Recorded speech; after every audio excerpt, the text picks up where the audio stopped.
ఆ రోజే నేను చెప్పింది, all isms are over, only ism is going to survive, that is tourism అని ఆ రోజే చెప్పాను. ఇంకా రాను రాను టూరిజం పెరుగుతుంది. ఇంకా చాలా మంది ఇప్పుడు మనం చూస్తున్నాం, ప్రతి ఒక్కరూ 3 నెలలు గట్టిగా పనిచేస్తే 1 వారం రోజులు లీవ్ తీసుకుంటున్నారు.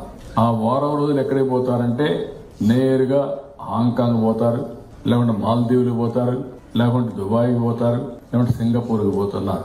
మన డబ్బులు, ఇక్కడ సంపాదించిన డబ్బులు వీళ్ళు ఎత్తకపోయి అక్కడ లక్షల రూపాయలు ఖర్చు పెట్టే పరిస్థితికి వస్తున్నారు. ఈ రోజు ప్రపంచంలో ఎక్కడికి పోయినా మీరు చూస్తే ఎక్కువ టూరిస్టులు మన వాళ్ళే ఉన్నారు. అదే సమయంలో ప్రపంచంలో ఎక్కడ చూసినా అన్నింటికంటే బ్రహ్మాండమైనటువంటి టూరిస్ట్ స్పాట్స్ మన దగ్గర ఉన్నాయి. ఒక హెరిటేజ్ టూరిజం కానీ, ఒక హిస్టారికల్ సంఘటనలు కానీ, కల్చర్ కానీ, లేకుంటే బ్యూటిఫుల్ ప్లేసెస్, వాటర్ కానీ, ఫారెస్ట్ కానీ అన్ని మన దగ్గర ఉన్నాయి.